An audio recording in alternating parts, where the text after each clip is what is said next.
St. Lucia, this is Open Mic, and we're now back to the fourth and final segment of our program. I was talking about vision before I left. I will give St. Lucians another little clue on the vision. As chairman of the National Development Corporation, I was already concerned about the water supply in St. Lucia because hotels are our main source of revenue tourist-wise today, employing 5,000–6,000 people. I understood that in Trinidad there was an organization that would come and do aerial surveys and would tell you where the water is.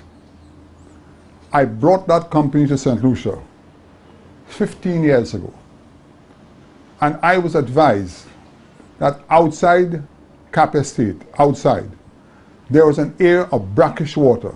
Now for St. Lucians who don't know what brackish water is, it's water, it's fresh water, but it needs to be cleaned. There's something called a desalinization plant. Desalinization is really desalting plant, taking water from the sea. But taking water from the sea to desalinate is an expensive business because there are certain fingers within the plant that get destroyed, especially on the amount of salt in the water. Sandals Grand has a small desal plant as a backup, very expensive to run. But if the brackish water is taken, you burn less energy to keep it going, and it's easier to purify. I got the cold shoulder from Wasco. I went back to the organization and they said to me, okay, what we are willing to do is to come to St. Lucia, sink a well in the area.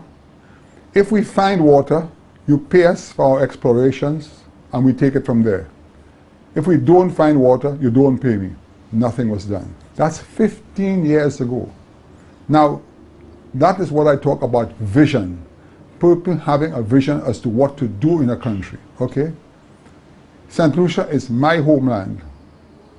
I went away for 20 years. I worked extremely hard, made a few dollars. I didn't put it in any bank. I brought it right back to St. Lucia, okay? How many people do those things? Now, today, we're talking of spending millions at the John Compton Dam. The John Compton Dam had its day. By their own analysis, climate change is affecting us. We are about to embark on the biggest drought ever. The question I'm asking, why spend all that money on the dam now and there's no water to put into it? The answer is very simple. You have to sink a well up north. That's where the hotels are. Honorable Guy Joseph told me 5 or 6 years ago when I did a program with him that one of the concerns he had about the John Compton Dam is that no matter if the dam is filled, you have a water line coming from there to feed St. Lucia. When you have a hurricane, it gets desilted, no water. And he was right. So even from that side, one can see the importance of sinking a well. On that score, I asked Honorable Joseph to provide his ideas because he was once in charge of Wasco. Thank you very much. On this point, I will touch two areas.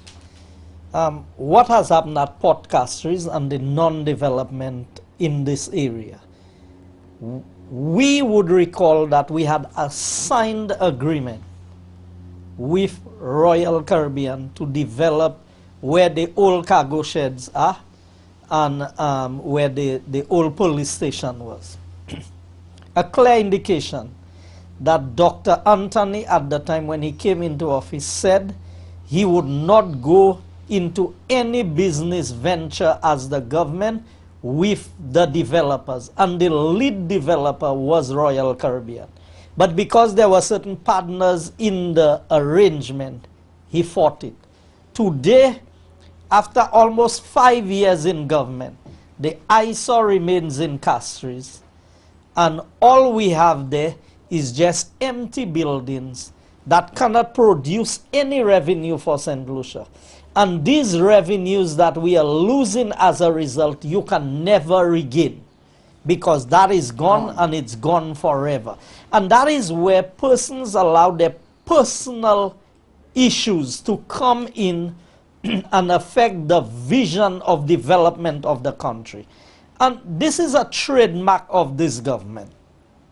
When I came into office, the John Compton Dam was the only source of water for the entire Castries Basin. You would recall that prior to this, they had the Wavin Poisson intake and they had the Vanna intake. When I came into office, and that was after 9 years of Labour Party in government, the Wavin Poisson intake had been completely abandoned, to the point where some people in the area had come to me as parliamentary representative to take over where the little Wasco pumping station was, to develop a tourism attraction area there. And I told them I could not make that available to them because I don't believe we should be totally dependent on the Roseau Dam. If, for example, when we had that major earthquake in 2007, if that had cracked the dam, what would happen to St. Lucia? If Thomas had come down with sufficient strength to have compromised the dam, where would we be? Where would we be getting water today? St. Lucia would collapse as a tourism destination, and the entire economy would have collapsed. What I embarked on was a project to reorganize the Wavin Poisson intake, the old water tanks at Sarod that had been abandoned. We had to go back. When we went through these to clear the pipes, the soil in these pipes was like rocks already. We had to change pipes, we had to change the connections, because I knew that anybody who has any vision knows that you do not put all your eggs in one basket. Because if that basket drops, you lose everything. Right. Then I undertook the project to reorganize the Vanna intake. The Vanna intake had been abandoned completely. There was actually a situation where somebody had converted it into a fish pond and was growing shrimps and things in that fish pond, what used to be the Vanna intake. There is almost like a well, but it's a pipe that's going down. It's concrete all around. It's almost 50 feet deep. That is where the water goes into. And these were the projects that they complained about. Me giving my brother work, and work that should cost $60,000 cost $100,000, $200,000. To get down to the bottom of this, you had to have a long reach excavator to drop it down there. And you had two fellas in the bottom with shovels, because there was so much silt in there, because it had been abandoned for more than 10 years. What we had to do was to get people in there with a shovel to pick up the silt, drop it into the bucket of the excavator, and then to pull it out, and then to repeat the cycle time. So imagine the number of man hours and the number of machine hours you had to put in. But was it money well spent? It was money well spent, because I understood at the time that Roseau Dam should not be the only mechanism we have in place to depend on for water. I had started the Wavin Poisson intake before Thomas, because I said we have to reorganize and have a backup system. When we were desilting the one at Wavin Poisson, you know what? We desilt today.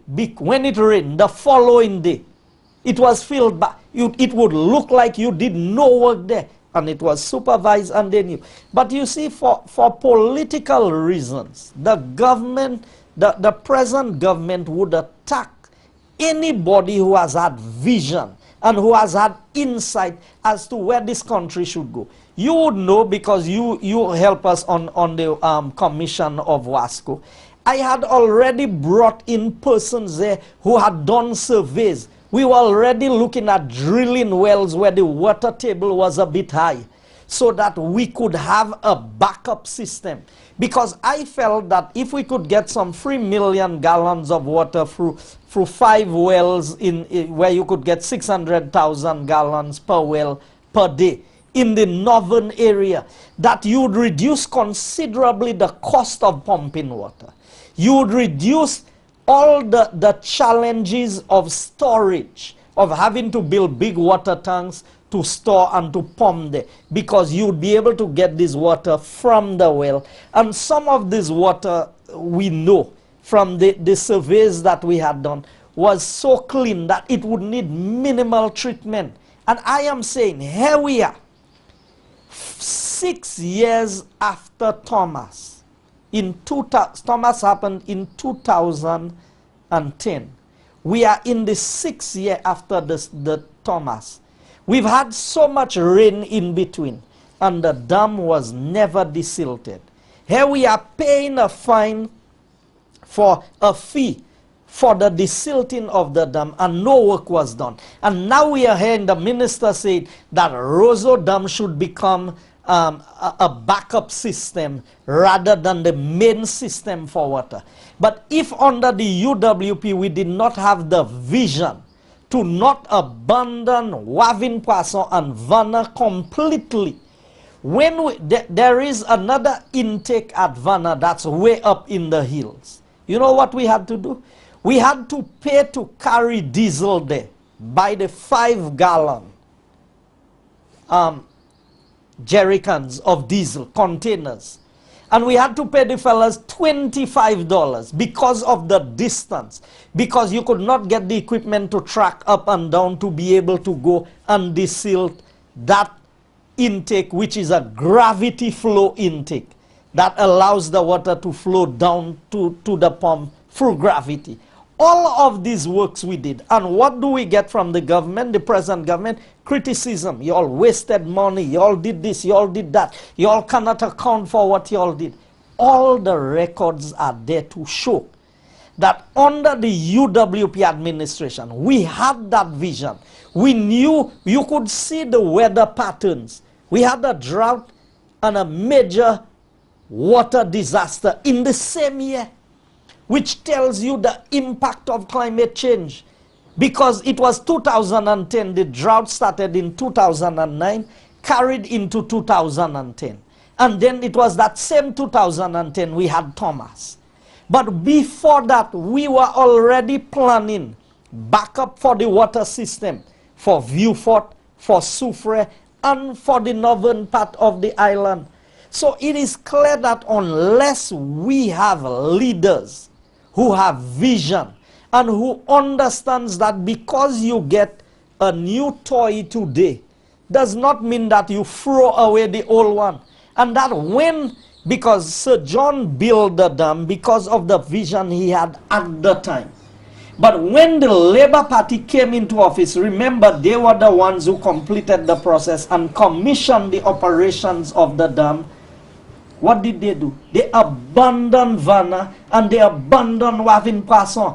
And had these intakes been kept up to date, we would have controlled better what was happening with deforestation in these areas. We would have controlled better what happened in the farming sector, because you would understand that this is a primary source of water. Look at how many times the government promised to deal with the Dennery Water Project. Here we are today, 5 years later, the Dennery Water Project remains the same. And you can rest assured, if we had remained in government, the Dennery Water Project would have been fully implemented. We had even gone into the area of the project down in Praslin, and we had identified the wells of water that was drilled there and the water that was available right there at Union in the quarry. that area where they had drilled for the stones. Yeah. It's filled with water. It's filled with water, Yeah. and the water has some, it's brackish water also. It's just high in iron content, that's all. It is water that can be treated. And it's right on the water line. Very easily. And the cost of pumping is so much less. So I know that these people who are running these entities and the government in particular, they are clueless, they are visionless. That is why we have to be in the situation that we are today. St. Lucia should not be fighting to get a few gallons of water in a tank.